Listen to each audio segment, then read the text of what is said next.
12 बजे तक दिल्ली के सभी रेलवे स्टेशनों पर पार्किंग में वाहनों की एंट्री पर बैन रहेगा। देखिए, बहुत ही ज्यादा ये अहम खबर हो जाती है कि आखिर क्या कुछ यहाँ पर रूट रहेगा, किस तरह की एंट्री जो होगी उस पर बैन रहेगा। मतलब साफ है कि नई दिल्ली रेलवे स्टेशन, पुरानी Delhi railway station, Nizamuddin railway station और आनंद विहार रेलवे स्टेशन पर पार्किंग में वाहनों की एंट्री जो है उस पर पाबंदी रहेगी, बैन यहाँ पर रहेगा। और इस दौरान सभी यात्रियों को पब्लिक ट्रांसपोर्ट या फिर कैब के इस्तेमाल की सलाह भी दी गई है। देखिए, यात्रियों के लिए बेहद अहम खबर यहां पर है और जो भी ट्रेन के जरिए ट्रैवल करेंगे 26 जनवरी की तारीख को, आपको बता दें दिल्ली के चारों रेलवे स्टेशन बंद रहेंगे, पार्किंग भी उनकी बंद रहेगी। तो ऐसे में कैब लेने की सलाह लगातार दी जा रही है।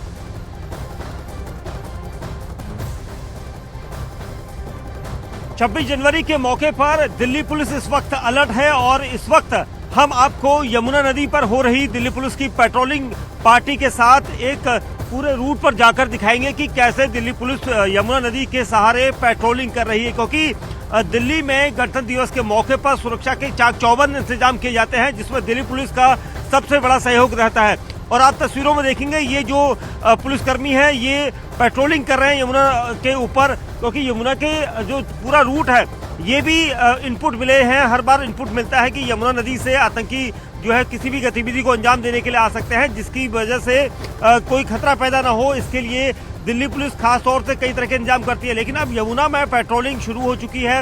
यमुना में आप देख सकते हैं पुलिसकर्मियों को जो वर्नाकुलर के जरिए दूर तक देखने वाली जो दूरबीन होती है उसके सहारे कोशिश कर रहे हैं कि अगर कोई भी ऐसा इनपुट या कोई संदिग्ध दिखाई दे तो उसके बारे में तुरंत ही जो उच्च अधिकारियों को सूचना दी जा सके। और यमुना का जो पूरा एरिया है वो काफी बड़ा है, क्योंकि बुराड़ी से होते हुए और बात की जाए तो साउथ ईस्ट डिस्ट्रिक्ट में शाहीन बाग क्रॉस कर जाता है और ये पूरा एरिया जो है कालिंदी कुंज तक दिल्ली पुलिस के पास है। और इसीलिए दिल्ली पुलिस की टीमें अलग अलग रूट पर इसी तरह से पेट्रोलिंग करती है।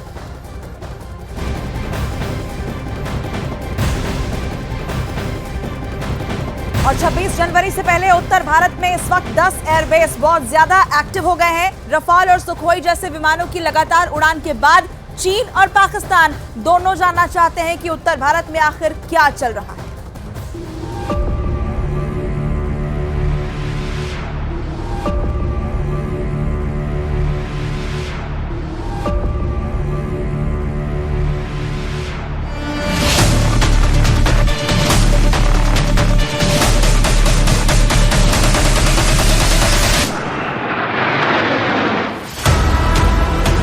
स्वतंत्र भारत में आजाद आसमान का सबसे भरोसा दिलाने वाली तस्वीर है ये।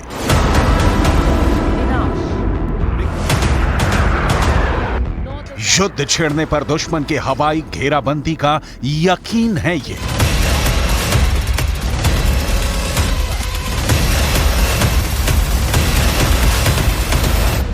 अगर जंग हुई तो दुश्मन के खेमे में हाहाकार मचाने वाली मशीन है ये। ये है इंडियन एयरफोर्स।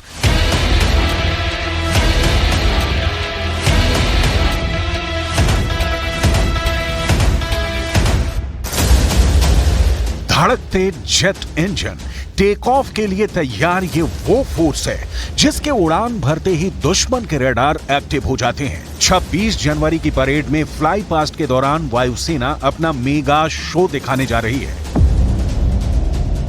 इस बार फ्लाई पास्ट में एयरफोर्स के 54 विमान उड़ेंगे, जिसमें फ्रांस के जेट भी शामिल होंगे। भारतीय वायुसेना के 29 विमान तो फाइटर जेट होंगे, 8 ट्रांसपोर्ट विमान होंगे, 13 हेलीकॉप्टर होंगे। इसके अलावा एक हेरिटेज विमान होगा, यानी डकोटा भी इस बार फ्लाई पास्ट का हिस्सा बनेगा। साथ में फ्रांस का टैंकर विमान और फ्रांस के ही राफेल जेट भी इस बार फ्लाई पास्ट में होंगे। इस बार फ्लाई पास्ट में महिला शक्ति देखने को मिलेगी। 15 महिलाएं इस बार विमान उड़ाएंगी और इनमें 6 महिलाएं तो फाइटर जेट पर होंगी। गणतंत्र दिवस भारत के इतिहास में बहुत महत्वपूर्ण स्थान रखता है। हम सबको गर्व है कि हम इस दुनिया के सबसे बड़े लोकतंत्र हैं। इस अवसर पर मैं अपने स्क्वाड्रन की ओर से पूरे देश को गणतंत्र दिवस की हार्दिक शुभकामनाएं देना चाहती हूं और साथ ही यह बताना चाहती हूं कि भारतीय वायुसेना किसी भी परिस्थिति में देश की सेवा में तत्पर है। इस बार भी 26 जनवरी से पहले उत्तर भारत के तमाम एयरबेस बहुत ज्यादा एक्टिव हैं। अंबाला से लेकर सिरसा और आदमपुर से बरेली तक बहुत हलचल है। ये वो एयरबेस हैं जो पाकिस्तान और चीन दोनों के खिलाफ सबसे खास एयरबेस माने जाते हैं। हर तरफ तैयारी देखने लायक है। MiG-29 जो इस बार बाज फॉर्मेशन में उड़ रहा है, उसके पायलट की तरफ से मैसेज देखिए। इस साल भारत के 75वें गणतंत्र दिवस के अवसर पर 47 स्क्वाड्रन के बहादुर पायलट्स कर्तव्य पथ पर 3 MiG-29 जहाज़ों के साथ बास फॉर्मेशन में 800 किलोमीटर प्रति घंटे की रफ्तार से सलामी मंच के सामने से उड़ान भरेंगे। आइए आपको पूरी डिटेल देते हैं। दरअसल इस बार फाइटर जेट्स में तेजस डायमंड फॉर्मेशन में होगा। आप समझिए इसके मायने क्या है। दरअसल इस फॉर्मेशन में 4 तेजस फाइटर होंगे। 4 यानी जो नंबर इस वक्त यहां पर आप देख रहे हैं 1, 2, 3 और 4। ये पूरी डिटेल आगे दरअसल ये है कि रिपब्लिक डे पर सिंगल इंजन वाले फाइटर तेजस का शामिल होना कोई छोटी बात नहीं है। ये बहुत बड़ी खबर है, बहुत अहम खबर है। इसके अलावा रफाल जेट वज्रांग फॉर्मेशन में होगा। इसमें 6 रफाल फाइटर यहां पर होंगे। ये फॉर्मेशन शीशे के ग्लास से बिल्कुल मिलती जुलती है। रफाल जब से दरअसल सामने आया है, ऐसे एयर शो का वो स्टार यहां पर बन चुका है जो इस वक्त आप देख भी रहे हैं। आगे डिटेल आप देखिए। दरअसल भीम फॉर्मेशन को समझिए। इसमें सुखोई 30, MKI और C-17 ग्लोब मास्टर यहां पर होंगे जो इस वक्त आपको यहां नजर भी आ रहे हैं। इसमें ग्लोब मास्टर के दाएं बाएं सुखोई फाइटर जेट उड़ेंगे जो इस वक्त आपको दिखाई भी यहां पर दे रहे हैं। और इसके बाद अब आप ये समझिए कि सुखोई एक और विमान के साथ भी उड़ान भरता नजर आएगा। 2 सुखोई नेत्र विमान के साथ फॉर्मेशन में होंगे जो बेहद शानदार तरीके से हिंदुस्तान की ताकत को यहां पर बयां करेंगे। और इस बीच में airborne early warning control system वाला जहाज नेत्र भी होगा। यह बेहद खास नेत्र है। सुखोई फाइटर जेट का शो जारी रहेगा। सुखोई फिर आएंगे और फिर वो वरुण फॉर्मेशन में नेवी के P-8I विमान के साथ यहां पर होंगे, यानी कि जिस विमान का जिक्र इस वक्त हमने किया। वही इस बार अर्जुन फॉर्मेशन में C-295 और उसके साथ दो C-130J हर्कुलस भी दिखाई देंगे जो इस वक्त आप यहां पर देख रहे हैं। ये दोनों तस्वीर आप बेहद गौर से देख लीजिए क्योंकि ये शान होंगे इसके। ये ट्रांसपोर्ट विमानों की फॉर्मेशन होगी। आगे बढ़ते हैं। भारत के गणतंत्र दिवस पर फ्रांस भी अपने विमान यहां पर लाया है। दरअसल फ्लाईपास्ट का जिक्र करना जरूरी हो जाता है। फ्लाईपास्ट में फ्रांस का मल्टी रोल टैंकर और ट्रांसपोर्ट विमान MRTT होगा और ये फ्रांस के ही 2 रफाल फाइटर जेट की रिफ्यूलिंग करते हुए गुजरेगा कुछ इस तरह से जो इस वक्त आप मेरे पीछे की पूरी ये बड़ी तस्वीर देख रहे हैं। फ्रांस से इस बार ये खास पेशकश इसलिए क्योंकि वहां के राष्ट्रपति इमैनुअल मैक्रों भी गणतंत्र दिवस पर मुख्य अतिथि हैं। लेकिन सबकी नजर इंडियन एयरफोर्स पर है। फाइटर जेट हो या फिर हेलीकॉप्टर, एक एक पुर्जे को जांचा जा रहा है। इस बार अपाचे हेलीकॉप्टर के साथ साथ देश में बना प्रचंड लाइट कॉम्बैट हेलीकॉप्टर भी उड़ेगा और इसकी फॉर्मेशन का नाम भी रखा गया है प्रचंड। वैसे ज्यादा फायर पावर के मामले में अपाचे भी है जिसे भारत के हेलीकॉप्टर वाले जंगी जखीरे में सबसे खतरनाक मशीन माना जाता है। अपाचे वो हेलीकॉप्टर है जिसने इराक से लेकर अफगानिस्तान में अपना कमाल दिखाया। हेल फायर मिसाइल किसी भी तरह के टारगेट को बहुत सटीक तरीके से खत्म करने के लिए पूरी दुनिया में मशहूर हो चुकी है। ये मिसाइल 8 से 12 किलोमीटर की रेंज में बहुत अचूक तरीके से हमला करती है। हेल फायर जैसी मिसाइल के साथ यह हेलीकॉप्टर और खतरनाक हो जाता है। अपाचे हेलीकॉप्टर की फ्लाइंग रेंज 550 किलोमीटर है। Apache 16 anti tank hello fire missile fire करता है। अपाचे में लगी गन में 1200 गोलियां एक बार में भरी जा सकती हैं। इसमें लगे 70 मिलीमीटर के रॉकेट बहुत खतरनाक है जो पूरी बटालियन पर भारी पड़ सकते हैं। अकेला यह हेलीकॉप्टर पूरी टैंक रेजिमेंट को रोक सकता है और उनमें अफरा तफरी मचा सकता है। देखा जाए तो टैंक के खिलाफ युद्ध में अपाचे का कोई मुकाबला नहीं। दुश्मन की किलेबंदी को भेद कर सटीक हमला करने में अपाचे सबसे आगे माना जाता है। आधुनिक टेक्नोलॉजी से लैस अपाचे को दुनिया के कई देश खरीद चुके हैं। भारत के पास 22 अपाचे अटैक हेलीकॉप्टर का बेड़ा है जो पठानकोट में तैनात है। लेकिन लॉन्ग रेंज वाली सुपरसोनिक रफ्तार वाला आक्रमण तो फाइटर जेट करते हैं और इसमें भारत की ताकत देखिए। सुखोई 30 MKI 262 विमान हैं। MiG-29 60 हैं। मिराज 2000 49 हैं। जैगुआर करीब 100 हैं, मिग 21 36 बचे हैं जो 2025 तक रिटायर कर दिए जाएंगे। राफेल 36 हैं, तेजस 40 फाइटर हैं और ऐसे नए विमान लगातार वायुसेना में शामिल किए जा रहे हैं।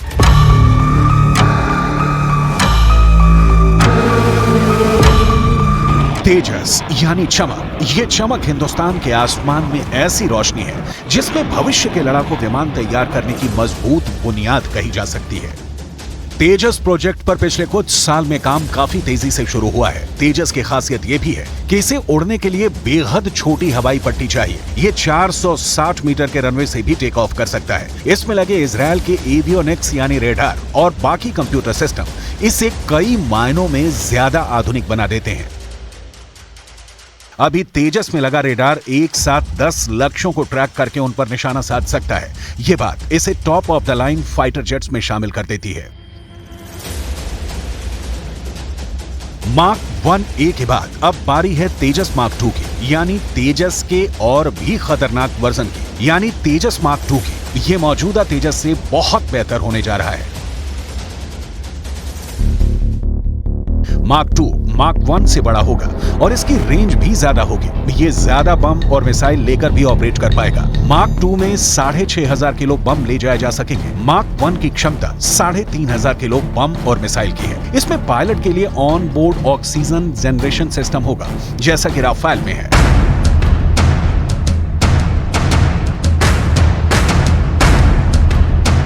अभी भारतीय वायुसेना के बेड़े में जो फाइटर जेट सबसे खास माने जाते हैं उनमें सुखोई 30 MKI, राफेल, मिराज 2000 और मिग 29 शामिल है। तेजस अब 5वां सबसे खतरनाक भारतीय फाइटर जेट बन चुका है।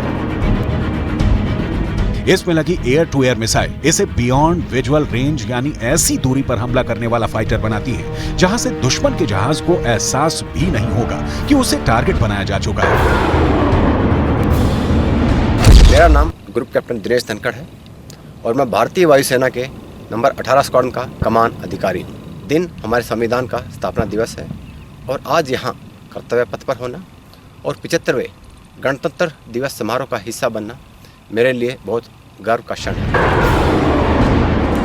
जैगुआर से लेकर मिग 29 और सुखोई से लेकर देश में बने फाइटर तेजस तक ये विमान जब आसमान में होते हैं तो आसमानी सरहद को लेकर भरोसा दोगुना हो जाता है। लेकिन हमेशा की तरह इस बार भी सबसे ज्यादा बात राफेल को लेकर हो रही है, क्योंकि जब राफेल उड़ता है तो पाकिस्तान और चीन अलर्ट हो जाते हैं। राफेल के 2 बेस पूरे दक्षिण एशिया में चर्चा में रहते हैं। अभी भारत के पास राफेल की पूरी 2 स्क्वाड्रन है, यानी 18 जहाज की 2 फ्लीट। एक स्क्वाड्रन हरियाणा के अंबाला में तैनात है, जबकि दूसरी स्क्वाड्रन 1500 किलोमीटर दूर पश्चिम बंगाल के हासीमारा एयरबेस पर डिप्लॉय की गई है। इन दोनों एयरबेस पर राफेल के तैनात होने के मायने हैं कि चीन और पाकिस्तान के खिलाफ 2 बड़े मोर्चों पर दुश्मन के विमान की घुसपैठ अगर हुई तो वो वापस बचकर नहीं जा पाएगा। इन दोनों मोर्चों पर राफेल का इस्तेमाल चीन की एयरफोर्स के खिलाफ किया जा सकता है। राफेल फाइटर जेट इस वक्त इंडियन एयरफोर्स का प्रीमियम क्लास लड़ाकू विमान कहा जा सकता है। भारत के पास राफेल अभी महज 36 ही हैं, लेकिन इनके आने से वायुसेना की ताकत बहुत ज्यादा बढ़ गई है, जो 2 मोर्चों पर देश के आसमान की हिफाजत कर सकते हैं। फ्रांस से लिया गया जहाज बहुत स्पेशल है। अंबाला और हासीमारा में राफेल का होना उत्तर भारत के आसमान को सुरक्षित बना देता है। यह तिब्बत के दोनों मोर्चों यानी लद्दाख और पूर्वोत्तर की तरफ से आने वाले चाइनीज खतरों का मुकाबला कर सकता है। इस वक्त दुनिया में कई एयरफोर्स की पसंद बन चुका है राफेल लड़ाकू विमान। चीन और पाकिस्तान के किसी भी जहाज से बेहतर फाइटर जेट माना जा रहा है। राफेल 4.5 जनरेशन का फाइटर जेट है। भारतीय वायुसेना में यह सुखोई से भी बेहतर विमान है। अब आप इसकी पूरी डिटेल यहां पर समझने के लिए तैयार हो जाइए। दरअसल इसमें लगा, जिसका जिक्र हम कर रहे हैं, AESA रडार, आप समझिए, यानी एक्टिव इलेक्ट्रॉनिकली स्कैन्ड अरे रडार। इसे एक साथ कई टारगेट को ट्रैक करने और उन पर हमला करने की बड़ी ताकत यहां पर देता है। और डिटेल आगे बढ़ते हैं, इस डिटेल को आप समझिए। दरअसल रिफ्यूलिंग के साथ 3 3700 किलोमीटर की रेंज रफाल को बड़े दायरे में ऑपरेशन करने की बखूबी यहां पर वो ताकत देता है, जो इसकी सबसे बड़ी खासियत में भी शामिल है। एक और डिटेल आपके सामने, रफाल की रफ्तार 2200 किलोमीटर प्रति घंटे है। ये कोई कम रफ्तार नहीं है, यानी कि आसमान को चीरने वाली ये रफ्तार। लेकिन इससे भी ज्यादा खतरनाक को रफाल में लगी मिसाइल होती है, जो कि इसकी सबसे बड़ी खूबियों में शुमार है। आगे बढ़ते हैं। इसमें लगी मेटियोर मिसाइल 150 किलोमीटर की दूरी से ही दुश्मन के विमान को पूरी तरह से खत्म करने की ताकत रखती है। यह क्षमता इसमें यहां पर होती है। जबकि यह लंबी दूरी की क्रूज मिसाइल स्कैल्प से भी लैस की गई है। स्कैल्प क्रूज मिसाइल दरअसल 500 किलोमीटर दूर दुश्मन के ठिकाने को तबाह कर सकती है, पूरी तरह से नेस्त नाबूद कर सकती है।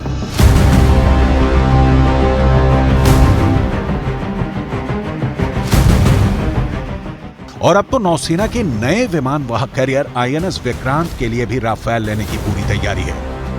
वैसे वायुसेना के पास अभी 36 राफेल फाइटर जेट हैं, लेकिन ये जब भी इस्तेमाल किए जाएंगे तो बहुत ही खास मिशन पर इन्हें तैनात किया जाएगा। राफेल और सुखोई 30 MKI का मिलकर काम करना किसी भी दुश्मन वायुसेना के लिए हारने की पूरी गारंटी मानी जाएगी। चीन और पाकिस्तान को राफेल और सुखोई वाली इक्वेशन से बहुत डर लगता है। दोनों की एयरफोर्स इस जोड़ी के खिलाफ कभी नहीं लड़ना चाहेगी। दोनों जहाज ऐसे रेडार और सेंसर से लैस हैं, जिनका इस्तेमाल अगर साथ में किया गया तो चीन के फाइटर जेट पूरी तरह से एक्सपोज हो जाएंगे। सुखोई इस बार बहुत सी फॉर्मेशन में शामिल है और इसकी बड़ी वजह है वायुसेना में सुखोई का दर्जा। 260 से ज्यादा विमानों के साथ सुखोई इस वक्त इंडियन एयरफोर्स की बैकबोन बन चुका है।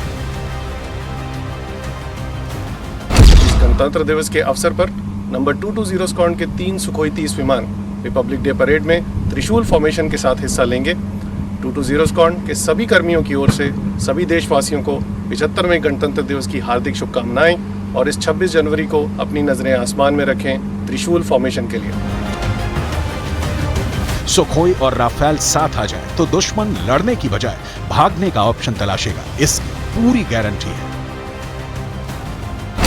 राफेल अगर 500 किलोमीटर दूरी वाली क्रूज मिसाइल लेकर उड़ता है तो सुखोई के पास सुपरसोनिक क्रूज मिसाइल वाली पावर है, क्योंकि अब तो सुखोई भी ब्रह्मोस क्रूज मिसाइल को लॉन्च करने के लिए अपग्रेड किए गए हैं। इसका मतलब यह है कि सुखोई दुश्मन के ठिकाने से 450 किलोमीटर दूर रहकर हमला कर सकता है। ये ऐसी मिसाइल पावर है जिसकी वजह से राफेल और सुखोई दोनों की ताकत कई गुना बढ़ गई है। रूस और भारत ने जिस ब्रह्मोस को मिलकर तैयार किया है, ये ऐसी मिसाइल है जिससे पाकिस्तान और चीन बहुत ज्यादा घबराते हैं। सुपरसोनिक रफ्तार से चलने वाली ये मिसाइल जब फायर की जाती है तो कब टारगेट पर पलक झपकते ही पहुंच जाएगी, इसका अंदाजा चीन को भी है और पाकिस्तान को भी है। इसलिए 26 जनवरी को गणतंत्र दिवस पर फ्लाई पास्ट पर देश के दुश्मनों को मैसेज भी है। ये ताकत दिखाती है कि एयरफोर्स की स्क्वाड्रन भले ही कम हो, लेकिन उसके स्ट्राइक पावर का लेवल दुश्मन के खिलाफ दोगुना बना हुआ है।